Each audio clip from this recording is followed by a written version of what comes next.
Welcome back, everyone. Welcome back. Whew, hope you enjoyed that lovely brutal OSC as we have returned. We've returned here with the second half of Group A. Let's go. We just wrapped up with the first three matches, and honestly, really fast games. Really fast series overall is what I will say. And we'll see if that trend continues as we are jumping into our Terran versus Protoss matchup featuring some Korean on European action, Ryung versus OpTiMiStC. Let's go. Let us go. Of course, it just featured OpTiMiStC against Mana, and OpTiMiStC did attempt a cannon rush, and he did try to go for a more standard and more economic setup in game number 2, but overall was overwhelmed, and we'll see how it can fare in a different matchup. There's spawning in the bottom left-hand corner of Leylines. Not gonna lie, I'm half expecting a Forge, but in the left-hand corner, we have the South Korean Terran player. We have the Blue Terran representing Team Vitality. It is Ryung. And spawning in the top right-hand corner, we have the red Protoss player. We have the player from the land of the UK. It is OpTiMiStC.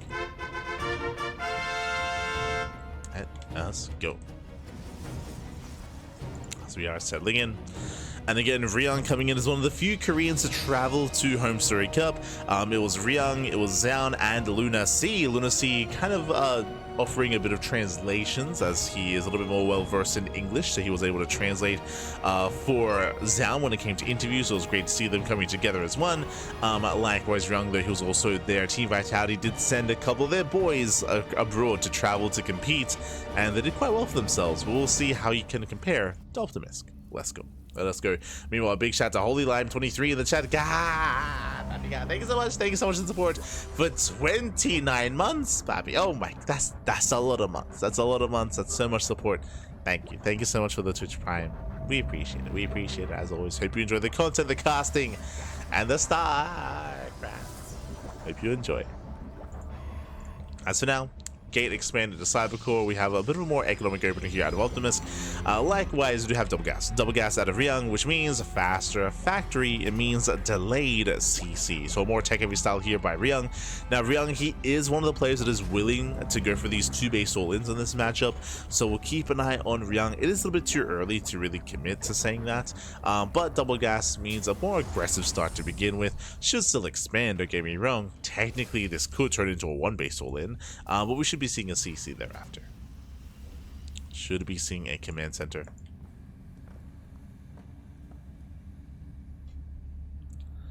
As the Reaper does move out, is going to be the initial natural base here from OpTiMiStC.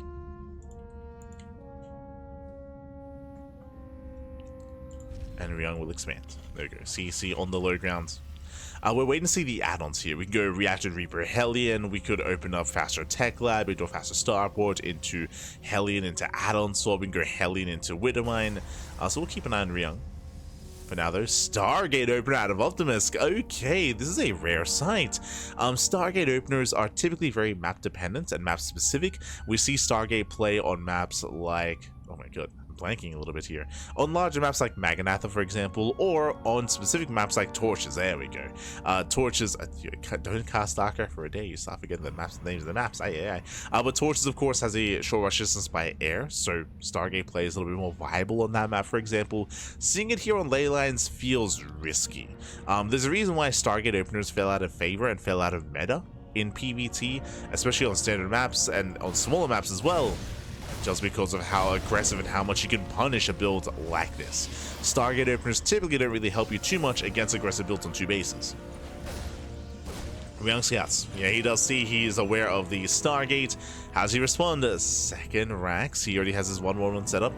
Reactor to Marine production, going into a mine drop early on. Now, this mine drop typically against a Stargate opener wouldn't be too successful, but remember, he just saw the Oracle, not the Phoenix, on the way. Phoenixes, they would shut this down, Oracle's less so. And it's Oracle opener into Twilight Council. Ooh, okay. Interesting. So, Delayed Link Stalker here by OpTiMiStC. The gateway is going to be thrown down. Oracle's active, the Oracle Stasis Trap is going to be caught. Caught out.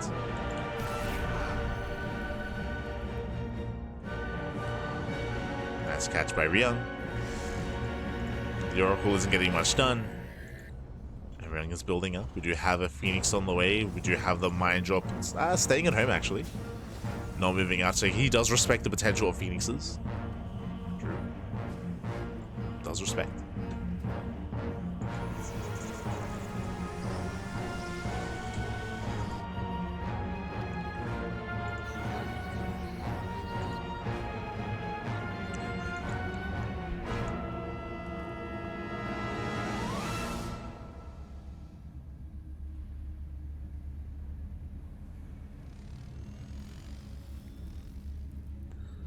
As Ryung is still being active. Stim is on the way, getting to his own 3-1-1 setup. Going to be a strong and early Stim timing here. Typically, against a standard build, you would have Tech Lab on the factory, you'd have tank production. You would not have Stim this early on, but against specifically Stargate play, you can get away with earlier Stim. You can, I mean, you should be prioritizing air production, of course, or anti-air production. We'll zone away the Phoenixes. We do have a charge on the way, not Blink, as we are getting into Phoenix production. Optimus is building up. Optimus is gaining map control. But we'll see if he can keep it. We'll try to bait him in. Let's try to bait. Mine Shield doesn't quite go up. Not quite.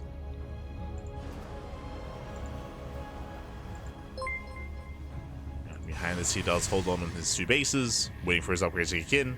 As we insist to a big shout out to Blakadoo's in the chat. Thank you so much. Thank you so much, Blakadoo's, for likewise subscribing for 22 months in a row. Oh my god, Blakadoo's. Thank you so much. Thank you so much.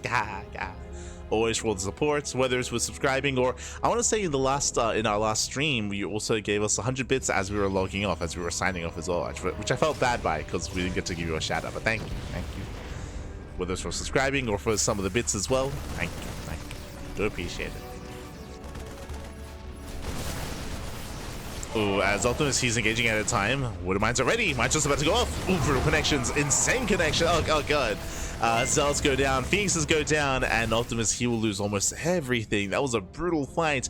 The water mine survived. And here comes a counterattack. Here comes Ryung. He's breaking out from his contain. He's got Stim. And not just that, but combat chills and +1 finishing up in 3 seconds. They finish up in a couple of seconds here. And Optimus, he doesn't really have much to defend against this. Remember, because of his build, because of the Stargate into Twilight Council, right now there's no splash damage. There's no Colossus, there's no Storm, there's no nothing. Scan does reveal the stasis traps. Takes down one, takes down the other, and there's nothing here. There's no shield battery. We do have a big warping of Zealots, but that's what the Lunar Mines are for. Oh no, not again! Oh, Mine Shot's going up. Nice on Burrow. 1 shot goes off. There's still, what, 3 left? Trying to force friendly fire. Cheeky move there by Optimus, but doesn't get the damage done. With that, Ryung stims in. Star steps well. Running out of Zealots. Nice retargeting. There's another warping of Zealots as well. Mine shots are going off. And GG gets called. Ryung, he will break, he will overwhelm. And Ryung takes game number 1. GG. Ryung, he does take a lead in the series. A shout out to Pecoeta. Pecoeta. Ay. Thank you so much for subscribing for 7 months in a row as well. Thank you. Pecoeta. Do appreciate it. As Ryung does take a lead in this series here. Again, it was a bold build and a bold opener by Optimus. As we mentioned, Stargate openers are very out of favor and out of meta right now, just because of how much more aggressive Terran players have been as of late. And you saw here that, again, opening up Stargate, going into those charge ults, he just was having a really hard time keeping up. It was also brutal to see those mine shots. There was some brutal mine connections, especially early on, getting so much value against a charged ult army. We saw that Optimus, he was trying to force some friendly fire, but wasn't quite able to pull it off. Wasn't quite able to with that. GG well played. Just a really strong and a really early sim timing there by Ryung, and designed to punish that build. And with that, we're getting to game number 2, and this is a rare sight. I don't think we casted during our coverage of HomeStory Cup all 3 days over the weekend. I don't think we ever casted on Last Fantasy. We did cast on Torches. I pointed that out like 3 or 4 times. Like there were some games on Torches. I don't recall covering any matches here. And we get to for the first time in a while. Let's go. In like a week. This morning in the top side of Last Fantasy, we have the South Korean Terran player. We have the Blue Terran representing Team Vitality, leading the series 1-0. It is Ryung. and spawning in the bottom left-hand corner. We have we have the red Protoss player. We have from the land of the UK, OpTiMiStC. Let's go. Have our Terran versus Protoss matchup. And again, welcome one and all to Lost Fantasy. This is the most vetoed map of the map pool. So in a best of 3, I am a little bit shocked to see this map. There are times where you play a game of chicken with your opponent and you know that your opponent wants to veto a map, so you leave it in to force them to veto it. You don't veto it yourself, even if you don't want to play on it, and then it makes it through. It just makes it through the vetoes. It's like, I guess this is happening. I guess no one wanted to like take the bait and waste their veto on Lost Fantasy, whereas there's a high chance that your opponent would veto it instead. And we're in. Double gas open out of Ryung, a faster factory. For those that are curious, for those that maybe haven't tuned into this before, welcome to Lost Fantasy. This is a 3-player spawn map. You can spawn in left side, right side, or top side as well. There are some other unique features like how defensive it is, to be honest. Like, there's a lot of choke points, there's a lot of narrow ramps here on Lost Fantasy. As you can see here, very narrow ramps, so you can fortify, you can defend on a 4-base setup relatively easily here, depending on compared to other maps. It's possible, but only if we can get there. Again, like, there's definitely like a bit of an RG factor. There's a massive amount of speed zones in the center of the map as well to rotate from one side to the other. We'll see how aggressive our players are going to be, just because we rarely get to see maps or games on this map.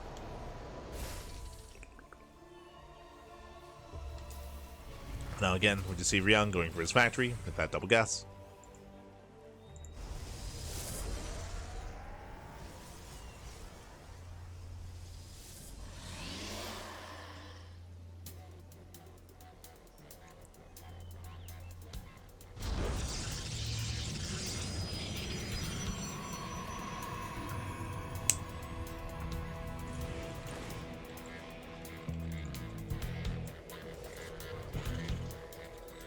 So from here we do have our CC on the high ground, getting into our openers.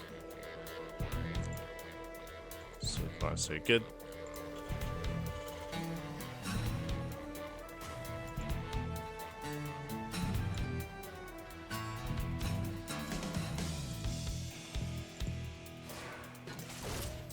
So Reaper does break in. Is going to be a Stargate opener here out of OpTiMiStC.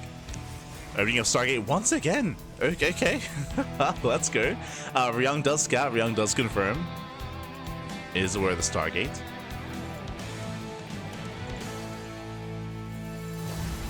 Mirror picks away.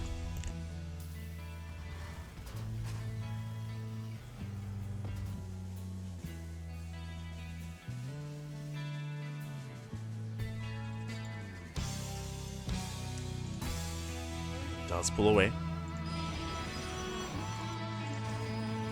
Third base is soon to be taken here. OpTiMiStC being quite greedy with his build.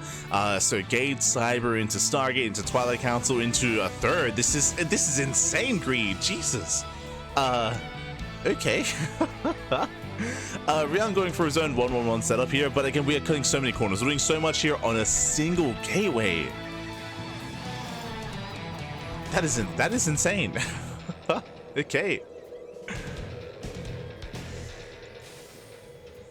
Now, Ryung has been playing very safe, is what I will say. He's soon to push out. And this is going to be a tough hold. Straight up, thankfully, stasis goes off on the Cyclone of all things, so very nice stasis. But Ryung, he will push nonetheless. He will maintain the lock-on a little bit longer. Again, 2 Cyclones in this moment here would be brutal, would be crucial. Ryung, he breaks in, he confirms the third base. Again, he's just rallying everything across the map. Stasis runs out. And I'll be honest, I don't know if OpTiMiStC can survive this. Does lift. Oracle is zoned away. Ooh, brutal pickups, brutal damage. The lift runs out. Third Cyclone arrives. And OpTiMiStC cannot engage. He cannot engage. Stasis does get baited out. Nice control there from Ryung. Takes down the Oracle. Takes down the Phoenix. Looks into the Stalkers. We'll lose a Cyclone. We'll lose 2 even. These lock-ons are brutal. Catching out so many units, and again, he should break the expansion. This is just so greedy from Optimus. Remember, he went Gate, Cybercore into Stargate, into Twilight Council, into Third on one gateway. Now he's got two, but again, he still only has 2 gates. It's crazy. And Ryung, he ignores it. Yeah, he ignores the third. He just moves in. The production is exposed. Yeah, going for the mineral line. Star steps in. Boys are being pulled. And the boys do get a surround. Okay. Yeah, nice setup here. Just it's still too much. it's still gonna be too much, Pappy. The Vikings, they land. They focus on the Zealots. They can get on top of the pylon. They can and they will. And ensuring that there's only 2 gateways. Again, Optimus warping in 2 units at a time. Charge is done. Tank has arrived. And GG gets called. GG gets called. Ryung here overwhelms, and Ryung, he will take the series at 2-0. GG. Whew. GG, well played. Again, Ryung, he will claim it. Bold build there out of Optimus, especially on Last Fantasy, papi. It was crazy choice of build. Hyper greed out of Optimus. In the end, he was punished for it. In the end, he was punished so hard for said build. We saw that Ryung was able to overwhelm, was able to snowball out of control from there. GG. GG, well played. With that, congratulations here to Ryung. We'll claim the series, and we have 1 series left here in this group. We have 1 more match. Mana and Fiant about to be facing off. Again, when it comes to Optimus, I was hoping to get a little bit more out of Last Fantasy. Not gonna lie, like it's quite rare to see the mid game in Last Fantasy, just to see Last Fantasy period. But yeah, it was just cutting a bunch of corners. Go punish for it. GG. GG, well played. Yo, meanwhile, big shout to PSFN guy in the chat. God, thank you so much. Thank you so much for the gifted sub here to Professor Nuggle PhD. Thank you so much. To the Professor, thank you so much for the gifted sub. Do appreciate it. Thank you for the support. What does LE stand for? LE stands for liquid expansion. Take that how you will. That's what happens when Team Liquid, they pick up a new team member. That's when they picked up Cure. There you go. For now, though, we're going to be going on a very short break. I do apologize for having a break right after the previous one. Just very short. Just have to check on something. But otherwise, we'll soon be jumping into Fiant and Mana. See you soon. See you soon with the final series of Group A. See you soon.